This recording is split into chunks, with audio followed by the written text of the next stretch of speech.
Hello YouTube, very excited to bring you my brother Isaac's Buster Blader deck. Very fun deck, obviously featuring one of the classic anime cards, and been taking a few scalps at locals as well. A couple of Ishizu Tea Laments today as well, so why don't you talk us through it, Zach? And I know you didn't want to do quite the monster spell trap, so whatever order you see fit. Let's go. What's in the deck? Yeah. Fun deck. I found it fun anyway, and yeah, surprisingly competitive. So yeah, I went to a couple of locals and did reasonably well with it. So I've just kind of separated it into engines, if you like. So the first one is the Red Eyes Fusion engine. So 3 Red Eyes Fusion, 3 Red Eyes Insight to search the Red Eyes Fusion, and Red Eyes Wyvern to go with the Red Eyes Insight. So we're just basically trying to turbo out Dragoon turn 1 if we can, and it's also good turn if you're going second, breaking boards as well. So it does a couple things. It puts a dragon in the grave to turn on your Buster Blader engine, and just puts up a big towers monster, have a good negate to protect your stuff, and you can push for a lot of damage going second as well. So then we've got the Dark Magician and the Red Eyes Black Dragon to go with that, obviously. Classic artwork, beautiful. Yeah, good fun. Speaking of classic artwork. Oh, it's the PSV first ed, nice one. Going into the Buster Blader stuff. So I went for 2 of the original Buster Bladers. You could go for the retrain. It's kind of much of a muchness. Oh yeah, you've got the Yap 1 Buster Blader as your second one. It kind of looks a little bit like the retrain. Yeah, but that's the classic Buster Blader with different artwork. That's the OG. Yeah, nice. And then the PSV? Yeah, PSV first ed, which is quite nice. Yeah, in game, I went for this one mainly because it's cool, but also off the whelp you can special summon it from hand, and then go into the synchro, hard make the synchro. Yeah. Which I quite like. It did come up a couple of times, being able to tribute whelp to special summon the Buster Blader from hand. So yeah, and a little bit of Rule of Cool as well. Yeah, mainly Rule of Cool, but it did actually come up as well. So that's cool. So we've got two Buster Blader, 3 whelp. So it searches any destruction sword card, but mainly you're searching the trap. So it might as well say search prologue. If you do already have the trap, you can search for your destruction sword or Dragon Buster destruction sword. So yeah, it did happen once or twice that I already had the trap, and I had a Buster Blader in hand, so you can search the equip card, special out the Buster Blader, attach, detach, go into the synchro, so hard make the synchro that way, which is an option. This is also just very good as an option to have. It's a great discard for Dragoon, so you get it in grave, and then you can equip it during your opponent's turn with the synchro. Yeah. If somehow you get the destruction sword memories engraved, you can actually send this off prologue as well, so get it engraved that way. So definitely a good one-off to have. Could even do 2, but I think one worked well. Nice. So we'll do the Buster Blader traps as well now. Yeah. So this is the main trap, big power card. So you want to basically search this every time. What's his name? Prologue of the Destruction Sword. Yeah. Cool. So one card you can get into your Buster Blader lock. So you got the synchro and the fusion. So ideally you want to see Red Eyes Fusion and this first turn, right, if you can. So generally what you're doing with the trap is sending Buster Blader from your deck to grave, and sending your other trap and Destruction Sword memories. This lets you fuse from grave to make the fusion, and that gives you your lock. So you get the synchro from this, you get the fusion from this. You turn all your opponent's monsters into dragons, and then the fusion negates them. Yeah, it's pretty brutal. I guess we'll talk a little bit more about it in the extra deck, but yeah, some pretty brutal lockdowns. Yeah, I find it fun. My opponent doesn't find it fun. You can't play Yu-Gi-Oh! Yeah, right. Yeah. I like it when they can't play Yu-Gi-Oh! Yeah, so I went super hard on this. You have 3 searches for it, the 3 traps, and then I just went with the 3 trap trick as well, just trying everything you can to see your power cards. So similar to Red Eyes Insight, just trying to search your Red Eyes Fusion. Trap Trick is basically the only thing you're doing with Trap Trick is searching your prologue as well. Sure. Cool, so that's the Buster Blader stuff. Then this is a bit spicy and probably something I haven't seen anyone else do. Nice. Give us the tech. Yeah, Secret Village of the Spellcasters. Speaking of, you can't play Yu-Gi-Oh! Basically. Oh, Yeah, nice. so this says no to monsters, and this says no to spells. So ideally you want the Dragoon out turn 1. And so Dragoon Secret Village is pretty oppressive, hard enough to get over Dragoon. Yeah. Especially if you can't play the outs, Super Poly, Dark Ruler, Forbidden Droplet, or just any of your sort of power spells. Yeah.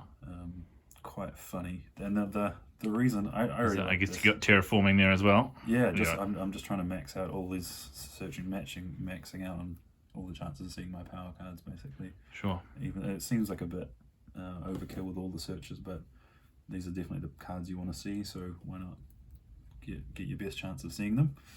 So yeah, the reason I like this as well, and I thought it was funny to put in, even if you're playing against spellcasters, your Buster Dragon, the Synchro will turn your opponent's monsters into dragons. Yeah. So even if they play a monster, suddenly it's no longer a spellcaster, so they still can't play spells.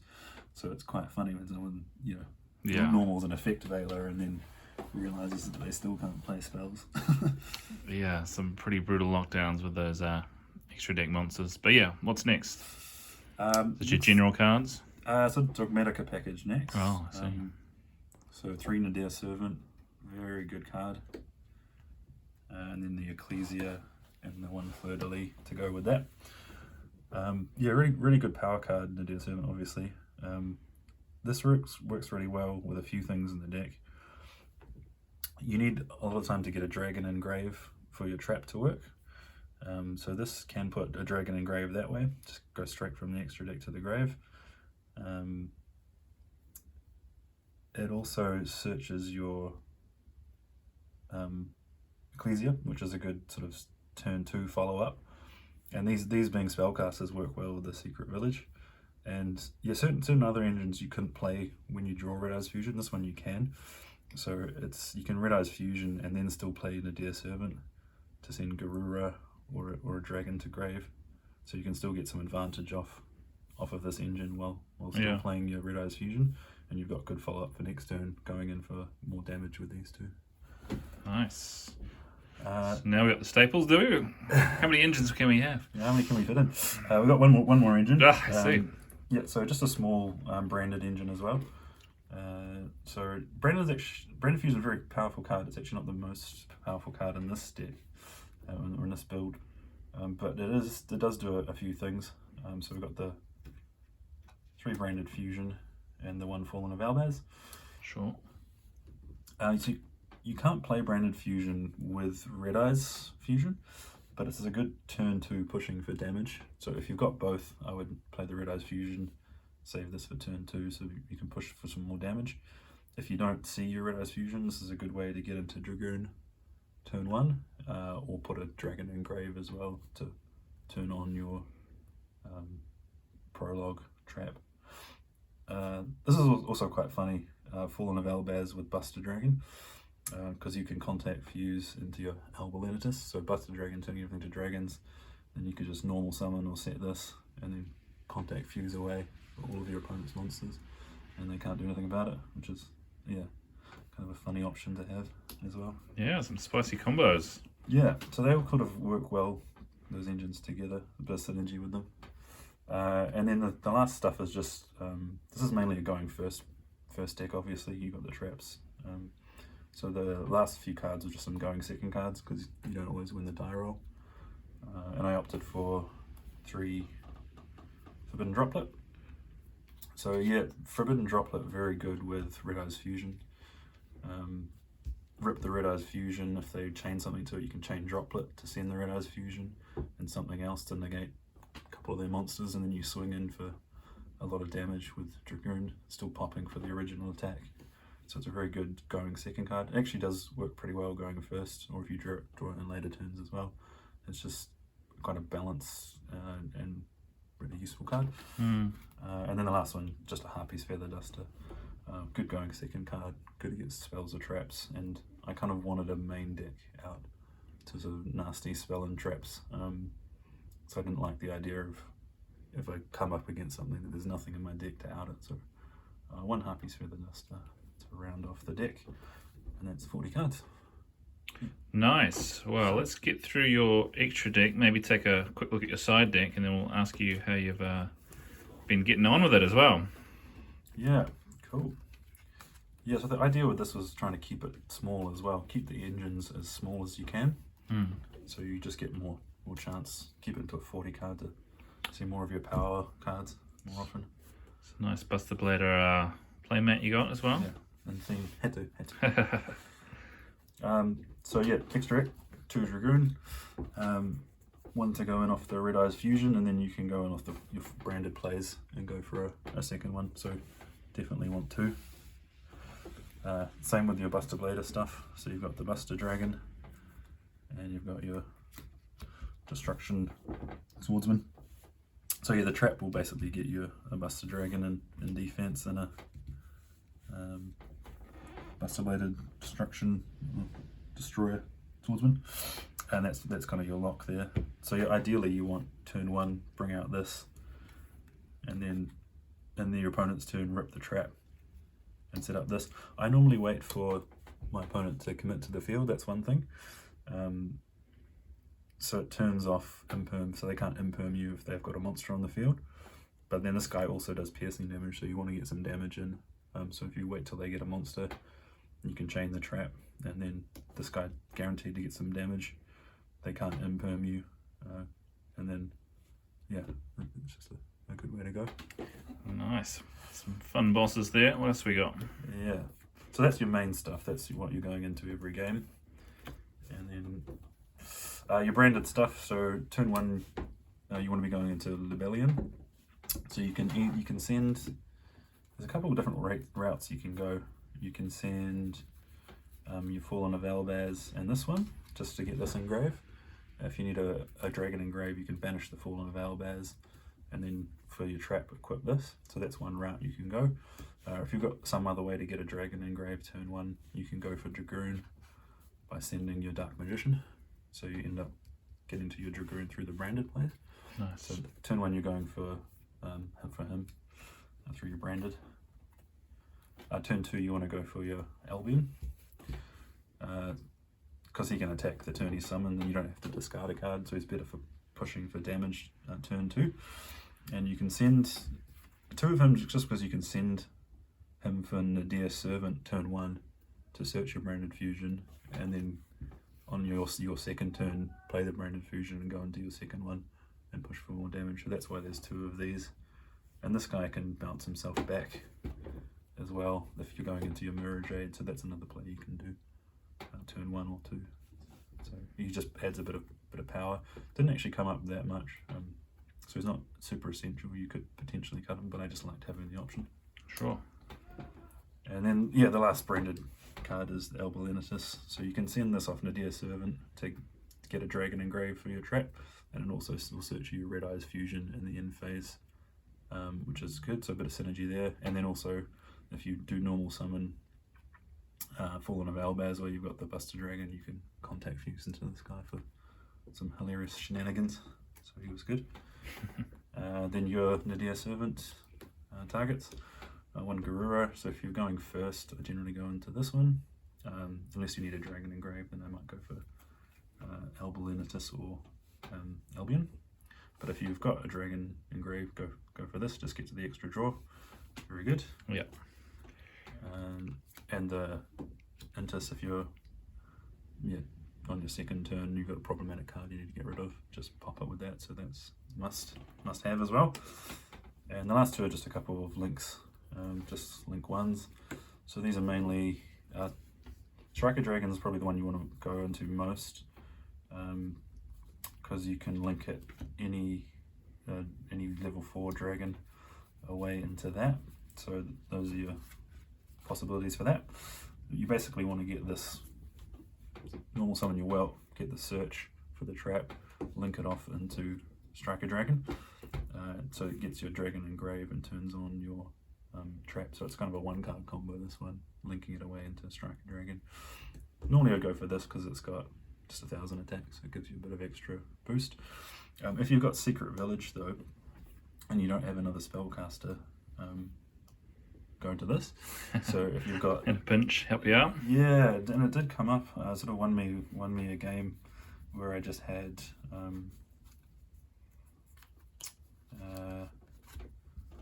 Buster Whelp and this. So normal summon Buster Whelp, search the trap, search the prologue, link it away into Relinquish Anima, and have your Secret Village up, so then they can't play spells. And then you can just rip the trap as well. So that's kind of a good option to have.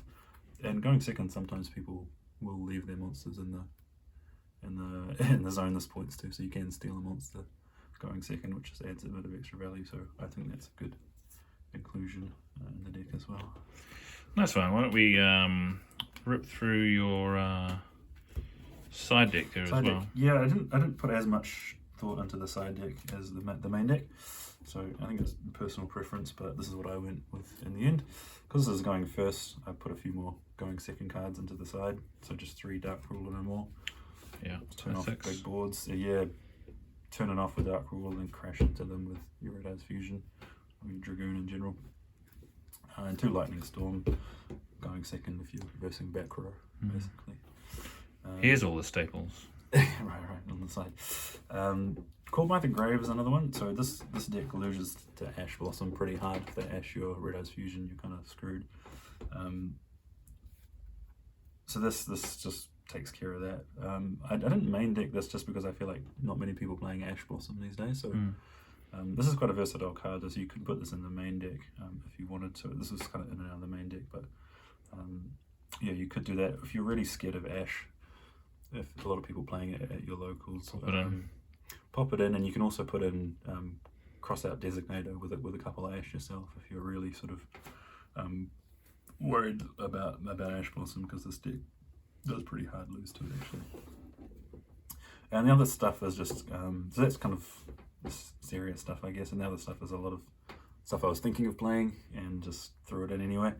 So your Artifacts Sanctum package is pretty good because you're playing Trap Trick. I thought it might be nice to have another trap to go for if you've already got the prologue, because you can rip this first, special summon the Scythe, lock them out of the extra deck, and then you can rip your prologue as well. You can Trap Trick for this, or you can do the prologue first and then Trap Trick for this. So it's kind of a nice trap that works with Trap Trick and prologue, and just kind of in theme with the locking them out thing. Yeah, it puts a bit of extra damage on board as well. Which is Yeah, interesting little idea.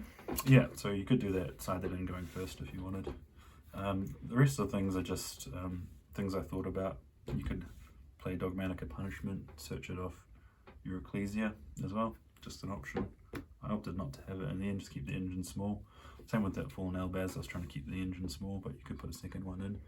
I'd definitely put a second one in if you were versing dragons. Then you can contact Fuse more readily. So that's something to think about. You could go even harder on the Branded Fusion package by doing a Light Hex Sealed Fusion. That way you can get into Dragoon off your Albion as well. So yeah, it gives you a bit of more power on that. But then it's just another brick, so if you draw it, it's basically not doing much. So I didn't opt to go for it in the end, but you could do that.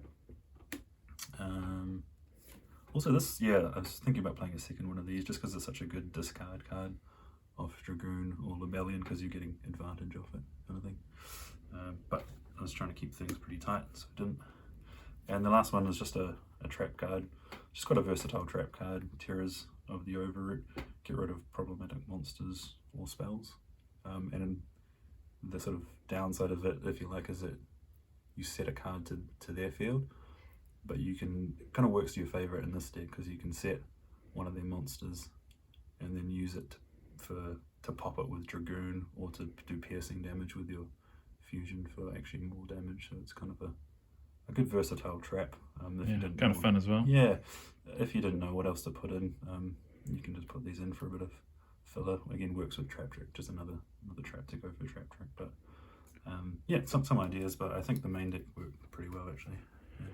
Sure, nice deck. Why don't you quickly take us through with some of the matchups you've had recently? I know you've beaten some of the pretty meta decks, really. Yeah, so I took these to two locals. The first one was a really small one, which I got two wins and a bye, which was enough to win the locals. There wasn't that many people there, but yeah, sort of managed to get it. The next one, the latest one I went to was a few more people, and it did verse a bit of meta, sort of Cash Terror and two Terror Elements Ishizu, which I won those 3 games, which was quite good. It's good to see that you go kind of toe to toe with the meta. And then lost to Sprite in the last one, but then it was close as well. So it can sort of hold its own with the meta decks, which is quite cool because it's a fun sort of anime theme. But yeah, it seems to do quite well as well. Nice one. Thanks for coming on the channel, Isaac. Smash that like and subscribe button. Nah, great deck. That's awesome, man. Thanks for sharing. Cool.